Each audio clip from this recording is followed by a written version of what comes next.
Vice President. Um, I just want to express a little bit of my disappointment and frustration kasi I really wanted to be enlightened regarding specific programs, in particular, those very, very creative programs, which is actually my favorite, yung Magnegosyo Taday, no? Which will benefit a lot of women, which is part of my advocacies, as well as the LGBT community. But I guess our Honorable Vice President will just give me the same answer. So let me just manifest my disappointment. Parang pumasok po ako sa meeting na to na may katanungan pero lalabas po ako na walang kasagutan and even more questions. I feel compelled to express my deep sense of regret over the way our discussions have unfolded today. Sayang ang pagkakataon. Welcome to my YouTube channel, Enrique Bulak. Okay, nakakalungkot lang isipin na marami pa rin sa atin talaga na kahit naman wala tayong kinakampihan, pero kunyari ako, di naman ako kumakampi kahit kanino, kahit kung kay Duterte ba, kay former President Duterte, kay BP Sara ba, o kay BBM. But parang kung ang titingnan natin kung alin ba talaga ang tama, di ba? Di ba dapat respetuhan lang naman yan?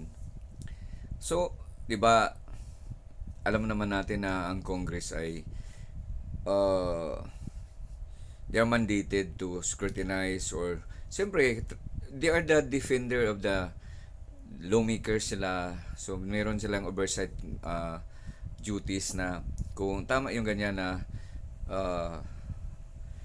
di ba pagka ganyang may budget kang i-request, kahit naman di naman kailangan itemize sasabihin mo, pero ba't hindi mo mai-share bilang respeto na lang doon, kahit naman legit yung mga tanong, hindi pa rin naman sinasagot. Sabi kasi ang sasagutin lang niya ay pero ang sasagutin niya ay yung tungkol sa budget ng 2025. O granting nga, yun ang gusto niya sasagutin lang. Pero bakit mo bandang huli may nagtatanong tungkol sa 2025? Di pa rin niya sinasagot, di ba? Tapos, may mga tao na sasabihin, yung mga tanong daw ay parang personal. Di naman personal. Di ba? It was related to what is your support, why you are requesting such big amount. Kung naka-well-planned naman yan, di ba, isi-share lang naman, bakit hindi? O tulad nung na 2025 daw ang budget ng question and answer niya. Then, there were questions about sa 2025, di pa rin naman niya sinasagot. Di ba, parang nakakadismaya, Nakakadismaya naman talaga din yun na ganun ang isinagot, kahit naman na hindi naman kailangan na detalyado. O, di ba, kaya tama din yung sinabi ni Congresswoman sino ba ito? Yung isa na yung bandang huli na hindi na siya nagtatanong kasi alam naman din niya na hindi rin siya na sasagutin. So, paano tayo lalago nito kung hindi tayo we do not know ano ba dapat ang gawin, di ba? Ano ba dapat ang rules? Kanya-kanya tayong rules. So, dapat kung ginagampanan yung what is being mandated to ng Kongreso, hindi naman balagbag yung tanong. So, ba't hindi naman sagutin? Di ba? Kung alam mo naman talaga yung programa mo, bakit hindi man lang sasagutin ng tulad nung tinatanong siya na what was that about the book? Ba't hindi naman niya sinasagot ng di niya kaagad sinagot yun, di ba? So, and then what if kung magiging presidente siya natin, kung ganyan pala na mahirap naman siyang sumagot, di ba? So, nakakaano din bilang isang mamamayan na naghanap din tayo ng tamang mamumuno sa atin, di ba? Leadership by example yun, di ba? So, distorted na tayo, tulad ng example na lang.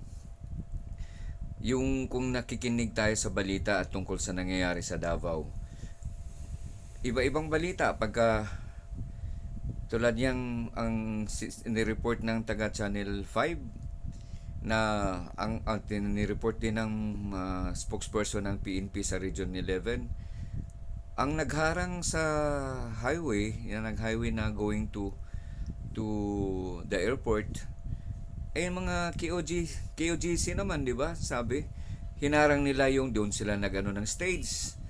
Oh, di ba do sila kaya di ba nung bandang nung naglabas ng restraining order yung court ng Davao, 'di ba? So pinatanggal 'yon sa tinanggal yung harang na 'yon. So bakit ang sabi ni nung sa regular session ng Senado nagsalita yung privilege speech, may nag-privilege speech na sinabi niya na mga PNP daw ang nagharang, nagbarikada doon, 'di ba? Base sa report, 'di ba? Sinabi pa nga nung may cameraman pa nga ng taga Channel 5 na nasaktan. Mayroon yung mobile reporter ng Channel 5 din na nahampas ng payong dahil nga pinapalis siya ng mga KOJC, di ba? Tapos yung nag-spray ng tear gas. Ang sabi naman, di naman ng mga pulis ang nagti-tear gas, di ba? So, ang gugulo, no? So kung kahit ako lagi akong nanonood sa pero magtataka ka sa mga pinagsasabi, magkaibang sides, pero most likely ang nagsabi ng totoo itong reporter ng Channel 5, reporter ng di ba? So siguro kailangan natin talaga magmasid tayo what's going on, dahil kahit nga ako ang nakikinig ng gusto halos lahat ng mga balita, para I would like to believe na mas reliable yung sinasabi ng side ng PNP kaysa sinabi ng mga taga KOGC, di ba? So bakit ba kasi ayaw nilang kung wala nga namang kasalanan, bakit hindi humarap, di ba? Di naman, di ba? So siguro tayong yung mga kukunting nakinig sa akin, so unti-unti ninyong try to subaybayan niyo yung mga i-cover ko sa inyo, ipapashare ko sa inyo, dahil most likely factual yun kasi binibase ko sa yung mga source talaga na nasa government agency. Okay, yung sino ba talaga, kanino ka ba maniniwala. At saka tama yung sinabi naman ni Congresswoman Luistro, di ba? So, ang Kongreso, tulad niyan, kung nag-hearing, malalaman mo naman kung ano yung klaseng tanong. Were you given enough time to explain about your side? Or tulad nung iba na nag-hearing, pero one-sided, obvious kasi pag nagsalita yung isang side, putol ka agad. Yung isang pinapahaba, pabalik-balik lang. The same person ang nagsasalita, pabalik-balik lang, di ba? So mawiway mo naman natin kung dapat tayo, para malaman natin yung anong totoo, i-open yung isip mo, magbase ka sa ano ang tama dapat gawin, di ba? Kapag tinatanong ka na ayos naman ang tanong, may basihan ang tanong, bakit naman hindi sagutin ng maayos? Di ba? Di ba? Ganun lang naman 'yon. So what must be the requirement of our leaders? Our leaders should be dapat may respeto sa kanya-kanyang rule, kanya-kanyang jurisdiction, 'di ba? So kapag tinanong ka, tama naman yung tanong, why don't you answer? Why won't you answer? 'Di ba? So parang nakakalungkot isipin kasi maraming naniniwala pa din. Pero kung tanawin natin ng maayos, parang hindi naman in-exercise yung dapat gawin, di ba? So sana lang siguro masabi na lang natin, God will guide us. God would lead us and guide us to whom or these people, yung mga tao talagang dapat mag-lead sa atin. God will give them power so that they can defend themselves, and by so doing, these people na talagang makatao, ay yun ang lalabas talaga kung dapat God will support or protect yung mga taong nasa tama. Okay, nalalabas talaga yung tama para umaasinso tayo. Maraming salamat.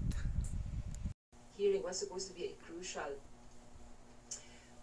forum for us to ensure that the public funds are allocated wisely and effectively. No? However, instead of gaining clarity and insights needed to make informed decisions, we find ourselves caught in a cycle of verbal disputes and personal attacks. And now just pointing at one side only, maybe both sides, possibly, and also formula answers, scripted answers, and even insinuations that we are following a script. Napakadali lang naman pong sumagot. Bakit kinakailangan pa natin hold us in doubt and keep us in the dark? So, given the lack of substantive answers provided us, I am left with concerns on how we, as members of the Congress, can make an informed decision regarding the budget of the Office of the Vice President and how we can follow our mandate if there is an apparent lack of cooperation. Because to say that there is an answer, which is not really an answer because it does not shed light, it does not give clarity, it does not address the specific concerns. We may question, in fact, certain issues of whether it is valid to discuss the confidential funds or not. But how about our questions? Katulad ng questions ni Representative Garin. Those are valid questions. I think dapat they merit also an answer. So hindi ko na po pagpapatuloy ang aking pagtatanong ganun naman po ang magiging sagot.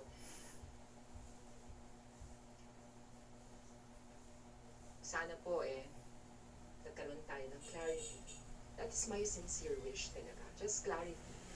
Especially doon sa mga budget items ng 2025 na sa una ay willing naman ang Office of Vice President to answer and so graciously, no? Pili kong inuunawa, baka naman physically exhausted ng ating resource person. I could hear that your voice is already namamaos, ano? But alam ko malakas naman siyang tao, malakas siyang babae with great resistance. So, nahinayang po ako sa pagkakataon na ito. With that, Madam Chair, I leave it also to this committee how to figure out how can we come up with an informed decision with this kind of formula answer. Thank you very much.